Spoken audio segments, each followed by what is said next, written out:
Do you not understand what we're saying? You really are dim-witted, said my in-laws as they tried to kick me out. I told you time and again not to leech money from our son. Disappear, you parasitic wife. Despite their harsh words, I decided to leave. Arguing seemed pointless. It might be enlightening for you to personally experience who the real parasite is, I murmured to myself. My name is M. I'm a 35-year-old office worker. Tom and I have been married for 3 years. We don't have children yet, but with both of us having incomes, we used to enjoy trips and dining out, cherishing our happy days together. Now that I've transitioned to remote work, I handle household chores, allowing Tom to focus solely on his job. On weekends, he helps around the house, and we've managed to maintain a balanced married life. Tom and I met at a group blind date, and I was drawn to his kind smile instantly. After dating for 2 years, we got married. Even after marriage, Tom has always been incredibly supportive, his smile healing me every day. However, our happy marriage isn't without its challenges, mainly the presence of my in-laws. Tom's family runs a ramen shop that his father started 15 years ago after leaving his office job. The business seems successful with several branches in the city. The first time I met my in-laws, they were dressed in expensive luxury brands, seemingly more for show than genuine choice. To put it bluntly, they seemed nouveau rich. Our first meeting was when we visited them to announce our marriage, and from the start, they seemed to look down on me. Any daughter-in-law is fine as long as she can do housework and doesn't cause trouble, but she does seem to lack fortune, doesn't she? They remarked.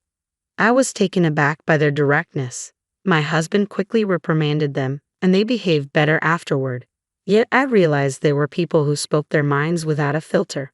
Perhaps it's a trait of restaurant owners, especially ramen shop owners, to be assertive. Thankfully, my husband is always on my side, reassuring me that even if I were to lose my job, we would manage together. Is this version okay, or would you like further adjustments? I wouldn't consider working in a ramen shop, so their words didn't bother me much. Besides, my husband apologized many times for his parents' rude behavior and assured me that we only needed to interact with them during major family events. Apparently, he doesn't get along well with them. I heard that his father had always been stubborn and struggled as a salaried worker. Though kind to my husband, his attitude became arrogant and condescending after his ramen shop became popular. He often meddled in my husband's career choices and demanded more respect because he was the breadwinner. That's why my husband didn't like being around his parents and moved out when he went to college. The only thing he's grateful to his parents for is that the profit from the ramen shop funded his college education. Thanks to that, he got a job in a reputable company and wants to repay them for their kindness someday. But other than that, he generally wants to avoid them. Since he told me that I hadn't met with my in-laws even once after getting married, I think one reason we haven't had to meet them is that we don't have children yet. For a while, we lived happily as a married couple. However, recently my in-laws' ramen shop started facing financial difficulties. Their rude attitude was the main cause. In the past, if a ramen shop had good food, people would visit even if the owner was gruff and unapproachable. But now, online reviews and social media heavily influence a shop's reputation.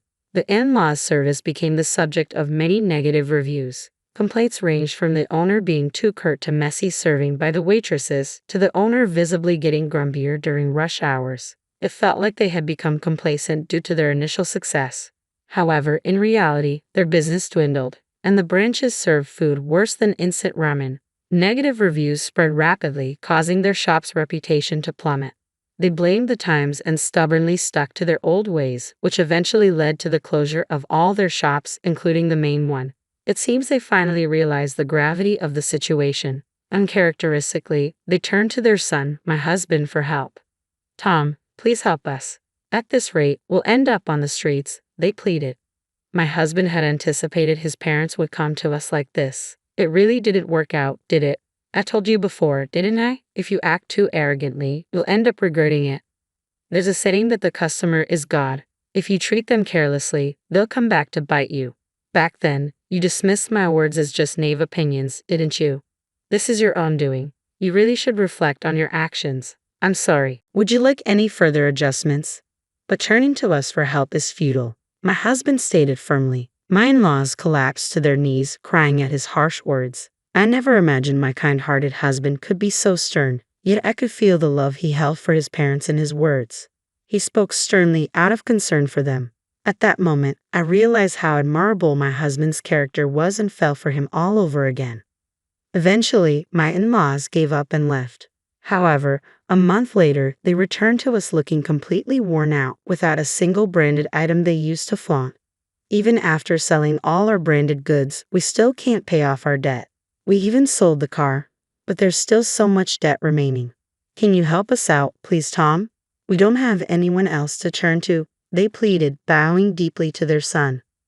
My husband crossed his arms, pondering what to do. I wasn't fond of my in-laws, but seeing them in such dire straits made me want to help them. Tom, what about sending them a monthly allowance? I suggested. My husband looked surprised, and the in-laws also looked shocked, lifting their heads to gaze at us. Emily, are you sure? My husband asked. Yes, I replied. You mentioned wanting to repay them for putting you through college, didn't you, Tom? Is that true? Well, I didn't say something like that. My husband hesitated. Tom, please, we'll work hard to pay off our debts. Can you at least support our living expenses? The in-laws pleaded again, bowing deeply. In the end, my husband agreed to support his parents. He decided to transfer $700 to them every month. Would you like any adjustments to this version? I chose to send $800 every month. My husband told me I didn't need to send that much, but I wanted my in-laws to pay off their debts and restart their lives as soon as possible. I believe this incident would make them reconsider their arrogant attitude. Besides, I had a source of income other than my regular job, income from real estate. I had been studying stocks and investments for a long time and had managed to grow my assets through it. After accumulating a decent amount of wealth, I purchased a luxury apartment and used it for rental income. Little by little, my assets grew, and I bought another apartment for real estate investment. Before I knew it, I was earning around $700,000 annually, so I had a lot of financial leeway. Of course, I kept this a secret from my in-laws. I was giving my husband a bit more money than necessary to support his parents for his sake. The in-laws were very grateful for our support and expressed their thanks. Tom, thank you so much. Thanks to you, our life is slowly becoming stable, they said. Seeing them express their gratitude made Tom visibly happy. I hoped that with this, they would find jobs and be able to repay their debts. However, a month went by, and it seemed they still hadn't found any work. An even more troubling issue arose. The in-laws started visiting our house frequently during weekdays. Our food expenses are getting a bit much, Emily. Could you possibly give us something to eat? They would say. They started coming around lunchtime and asking me for food. Initially, they'd just eat and leave, but recently they'd been lounging on the sofa after meals and even asking for desserts. Is this version alright, or would you like further adjustments? I have work too, so I'd appreciate it if you didn't stay too long, I told the in-laws as my work was beginning to be affected. The in-laws exchanged glances and laughed. Work? Aren't you always at home? If you're going to lie, at least make it more believable, they scoffed, chuckling. Perhaps because they've been in the food and beverage industry for a long time, they might not be familiar with the concept of remote work. I tried explaining it in detail to them, but they responded with, "We don't really understand all this computer stuff," and didn't try to comprehend my explanation. No matter how much I told them I was busy with work, they wouldn't listen, and their demands only increased. Emily, we're out of tea. Hurry up and go buy some. Don't you have any snacks?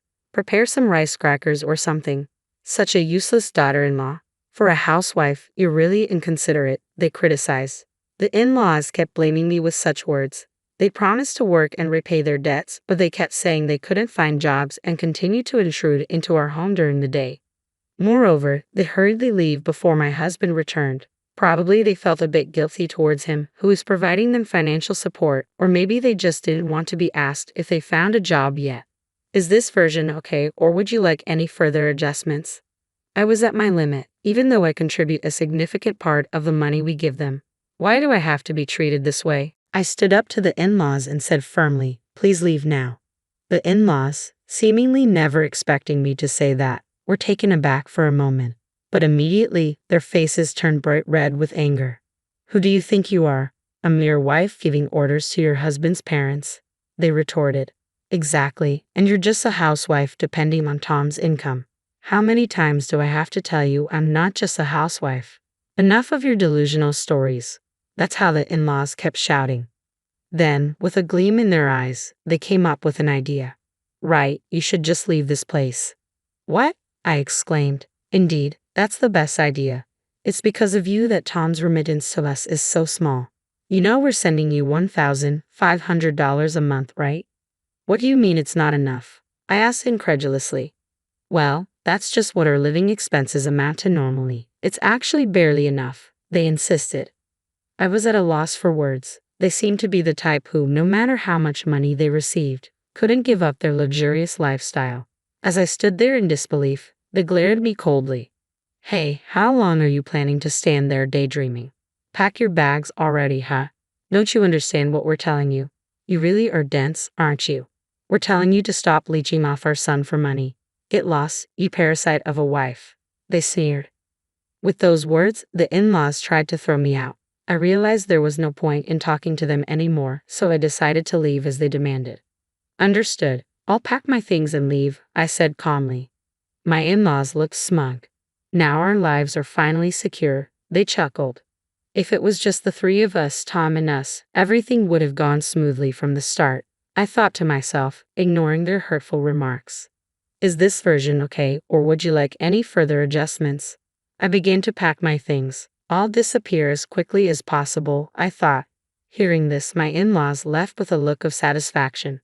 That night, I explained the situation to my husband. When he returned home, he was more dumbfounded than angry. Emily, I'm truly sorry, he said. It's okay. Now I realize that they'll never change. It's good to know that there's no point in trying anymore. I comforted my husband. Together, we packed our things and decided to leave the house. About 2 weeks later, we received a call from the in-laws. So, what's the situation now? Have you left the house? I've been trying to contact Tom about the remittances, but he seems too busy to answer the phone. We've already left, so you can rest easy. You won't see me in front of you anymore, I replied. Hearing this, I could hear my in-laws rejoicing on the other end. Ah, I see, haha. Finally, our son can get rid of the burden that was you. Haha, now with this, Tom's remittances will increase and our life will get easier, they chuckled. The in-laws seemed pleased as they continued their conversation. I sighed and responded sharply, you really had a lot to say about me, didn't you? It would be good for you to experience firsthand who truly fits the description of a parasite. As I said this, I could hear the in-laws getting angry again. With that attitude, you truly are a hopeless daughter-in-law. Well, you're probably not even our daughter-in-law anymore. You might as well live a poor and lonely life, they snapped. My in-laws were so deluded, I figured I'd just let them keep believing that. So I made some non-committal responses and hung up the phone. Is this version alright, or would you like any further adjustments? I received another call. Do you need something else? As soon as I answered, my in-laws, sounding panicked, started interrogating me. What the hell is going on? When I went to the apartment where Tom lives, someone else was living there. You know something, don't you? Even if you two broke up, tell me where Tom is, they demanded information. My husband, who was listening next to me, took the phone. I've always been with Emily, Tom. Why are you with that woman, and why have the remittances to us stopped? Maybe because you insulted and tried to drive away my precious wife. I won't forgive anyone who hurts my beloved wife, even if it's my own parents. Besides, you never listened when Emily explained multiple times about her job and such. Did you? You probably didn't even try to find out that Emily was sending you more money than I was. Is that true, Emily?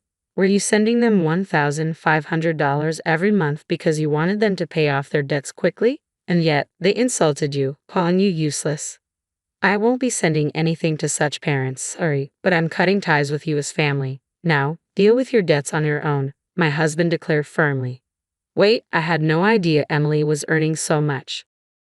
Can you forgive us if we apologize? Maybe then you can send money again, pleaded my in-laws. It's too late, just give it up, my husband replied, hanging up the phone. I then blocked my in-laws' number, ensuring that we would no longer be involved with them.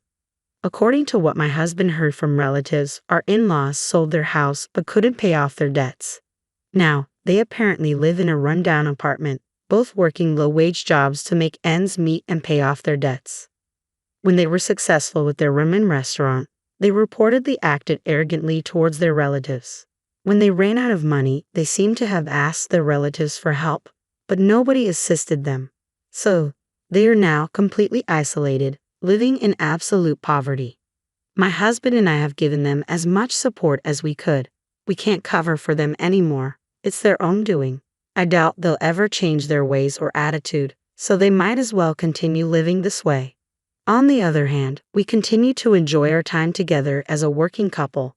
A year later, I became pregnant. I hadn't expected to have a child at this time, but we are grateful for this blessing from above.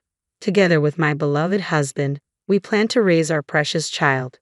Does this version meet your expectations, or would you like any further adjustments?